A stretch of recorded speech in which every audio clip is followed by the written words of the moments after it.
+2, SSLC എന്നീ കോഴ്സുകൾ provide ചെയ്യുന്ന ഏറ്റവും വലിയ ഒരു ശൃംഖലയാണ് National Institute of Open School NIOSൻ്റെ SSLC +2നെ സംബന്ധിച്ച് വിശദമായ ഒരു വീഡിയോ ആവശ്യപ്പെട്ടുകൊണ്ട് പലപ്പോഴും പല സ്റ്റുഡൻസും കോൺടാക്റ്റ് ചെയ്യാറുണ്ട്.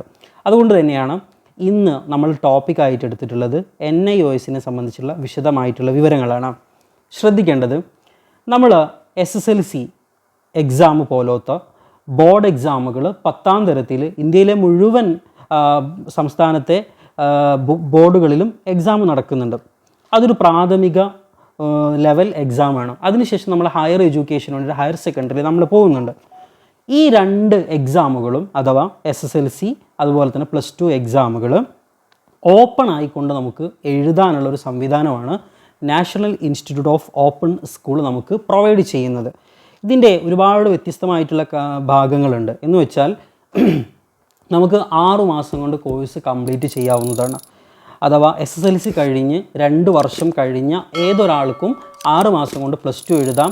അതുപോലെ തന്നെ SSLCൻ്റെ എഴുതി കഴിഞ്ഞ ആളുകൾക്ക് SSLC എക്സാം 10th സ്റ്റാൻഡേർഡ് നമുക്ക് NIOSൽ എഴുതാൻ പറ്റും. 5 വിഷയങ്ങളാണ് നമ്മൾ ഈ NIOSൽ നമുക്ക് എഴുതേണ്ടത്. എല്ലാ സംസ്ഥാനത്തും അവരുടെ തനതായിട്ടുള്ള ഭാഷയിൽ എക്സാം എഴുതാനുള്ള സംവിധാനം നിലവിലുണ്ട് എന്നതാണ് ഒരു യാഥാർത്ഥ്യം. സ്വാഭാവികമായും നമ്മൾ കേരളത്തിലുള്ള സ്റ്റുഡൻസ് ആയതുകൊണ്ട് അല്ലെങ്കിൽ കേരളത്തിലുള്ള അപേക്ഷകരായതുകൊണ്ട് തന്നെ നമുക്ക് മലയാളത്തിലും പരീക്ഷ എഴുതാൻ പറ്റും. പിന്നെ മറ്റൊരു പ്രത്യേകത എന്ന് പറയുന്നത്, നമുക്ക് ഇഷ്ടമുള്ള 5 സബ്ജക്റ്റ് സെലക്ട് ചെയ്യാം. അതിലേറ്റവും മോസ്റ്റ് ഇമ്പോർട്ടൻ്റ് ആയിട്ടുള്ളത് ഒന്ന് നമ്മളൊരു ലാംഗ്വേജ് അഥവാ കോമൺ ലാംഗ്വേജ് ആയിട്ട് ഇംഗ്ലീഷ് സെലക്ട് ചെയ്യണം. പിന്നെ നമുക്ക് ഇഷ്ടമുള്ളൊരു ഭാഷ നമുക്ക് സെലക്ട് ചെയ്യാം. അത് മലയാളം ആവാം, ഹിന്ദി ആവാം, തമിഴാവാം, ഉറുദു ആവാം, അറബിക് ആവാം, അങ്ങനെ എന്തു ഭാഷയും നമുക്ക് സെലക്ട് ചെയ്യാം. ശേഷം നമുക്ക് ആവശ്യമുള്ള 3 സബ്ജക്റ്റ് ഉണ്ടാവും. അത് കൊമേഴ്സ് സ്റ്റുഡൻസ് ആണെങ്കിൽ അക്കൗണ്ടൻസിയും എക്കണോമിക്സും ബിസിനസ് സ്റ്റഡീസും എടുക്കാം. ഇനി അതല്ല സോഷ്യൽ സയൻസ് എടുക്കാം, അതുപോലെ തന്നെ സോഷ്യോളജി എടുക്കാം, ഹിസ്റ്ററി എടുക്കാം, അതുപോലെ പൊളിറ്റിക്കൽ സയൻസ് എടുക്കാം. അങ്ങനെ വ്യത്യസ്തമായിട്ടുള്ള ഒത്തിരി സബ്ജക്റ്റുകളുണ്ട്. സൈക്കോളജി ഉണ്ട്, അതിൽ നിന്നൊക്കെ ഹോം സയൻസ് ഉണ്ട്, അതിൽ നിന്നൊക്കെ വ്യത്യസ്തമായി നമ്മൾ 3 സബ്ജക്റ്റ് സെലക്ട് ചെയ്യാം. അങ്ങനെ ടോട്ടൽ 5 സബ്ജക്റ്റാണ് നമുക്കിവിടെ ആവശ്യമുള്ളത്. ഇനി മറ്റൊരു പ്രത്യേകത എന്ന് പറയുന്നത്, നമ്മൾ അഡ്മിഷൻ എന്ന് പറയുന്നത് ഒരു വർഷത്തിൽ NIOSൽ 2 അഡ്മിഷൻ നടക്കാറുണ്ട്. ഒന്ന് ഏപ്രിലും ഒന്ന് ഒക്ടോബറിലുമായിട്ടാണ് അഡ്മിഷൻ നടക്കാറുള്ളത്. Stream 1 and block 1, stream 1 and block 2 എന്നിങ്ങനെയാണ് ഈ 2 സ്ട്രീമുകളായിട്ട് നടക്കുന്നത്.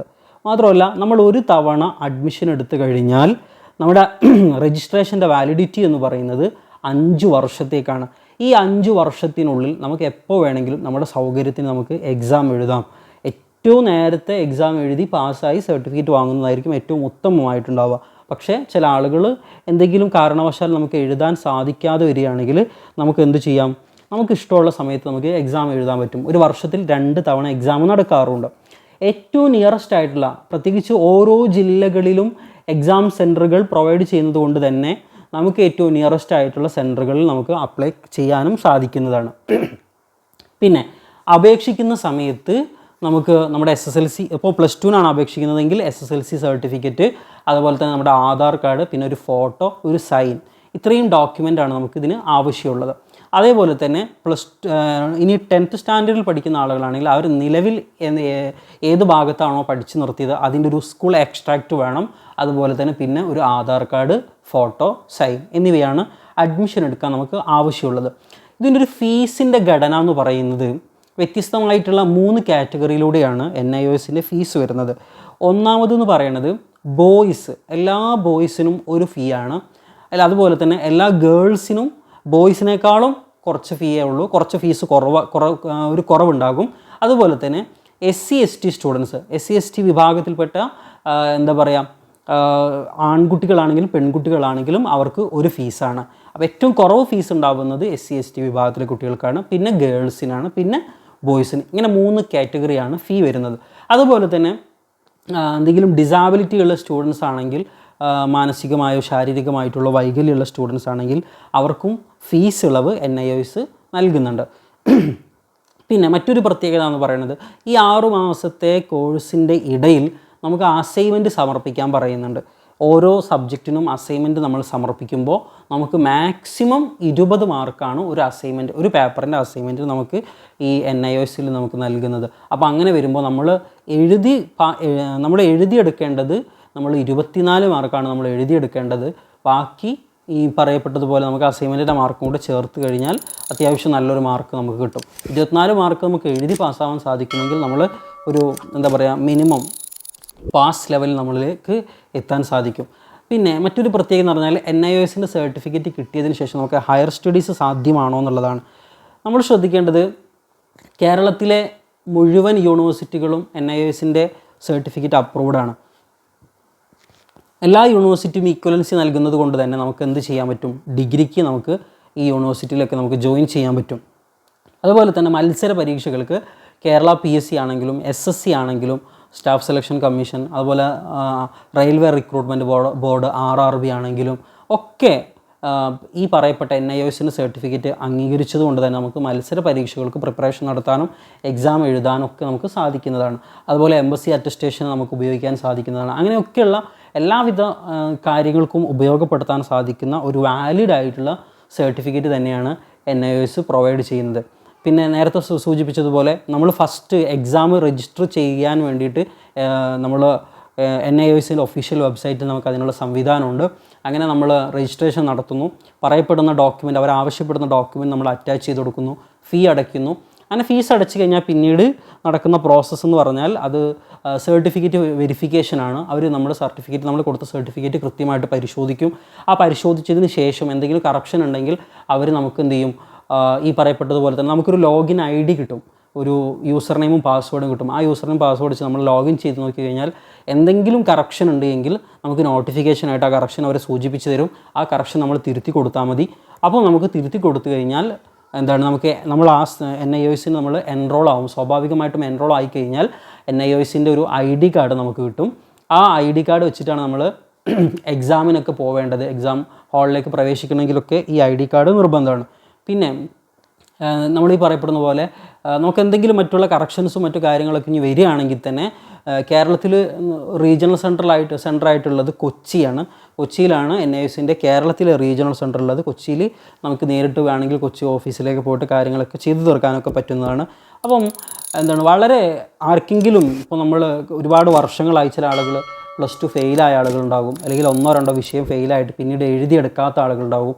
അത്തരത്തിലുള്ള ആളുകൾക്കൊക്കെ ഹയർ സ്റ്റഡീസിന് പോകാൻ, പ്രത്യേകിച്ച് ഡിസ്റ്റൻസ് ആയിട്ട് തുടർന്ന് പഠിക്കണം എന്ന് ആഗ്രഹിക്കുന്ന ആളുകൾ, അല്ലെങ്കിൽ ക്വാളിഫിക്കേഷൻ കൂട്ടുന്നതിന് വേണ്ടിയിട്ടൊരു ഡിഗ്രിയൊക്കെ ഡിസ്റ്റൻസ് ആയിട്ട് ചെയ്യണമെന്ന് ആഗ്രഹിക്കുന്ന ആളുകൾക്കൊക്കെ ഏറ്റവും ബെറ്റർ ഓപ്ഷൻസാണ് NIOSൻ്റെ +2 എന്ന് പറയുന്നത്. അതുപോലെ തന്നെ NIOSൻ്റെ സെക്കൻഡറി അഥവാ 10th എന്ന് പറയുന്നതൊക്കെ. അപ്പം ഇങ്ങനെയൊക്കെയാണ് NIOSൻ്റെ ഒരു കോഴ്സുമായി ബന്ധപ്പെട്ട കാര്യങ്ങളൊക്കെ ഉള്ളത്.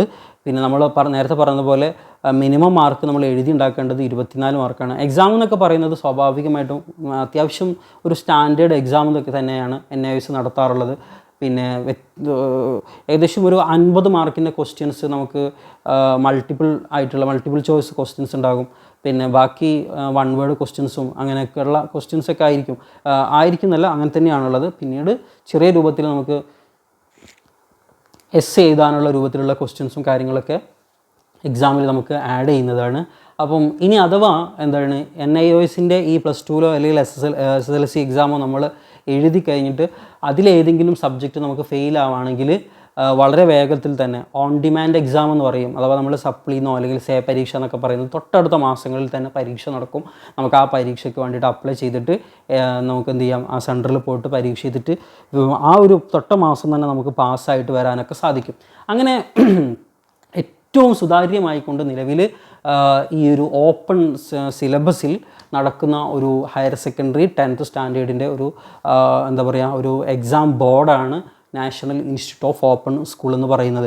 ഒരുപാട് വിദ്യാർത്ഥികൾ ഇന്ത്യക്കകത്തും പുറത്തും തന്നെ സെൻറ്ററുകൾ ഉള്ളതുകൊണ്ട് തന്നെ, ഇന്ത്യക്കകത്തും പുറത്തും അങ്ങനെ തന്നെയാണ്, ഒരുപാട് സെൻറ്ററുകൾ അലൗഡ് ചെയ്യുന്നത് കൊണ്ട് തന്നെ ഒത്തിരി സ്റ്റുഡൻസ് ഉപയോഗപ്പെടുത്തുന്ന ഒരു മേഖലയാണ് national Institute of Open school എന്ന് പറയുന്ന ഈ ഒരു ഭാഗം.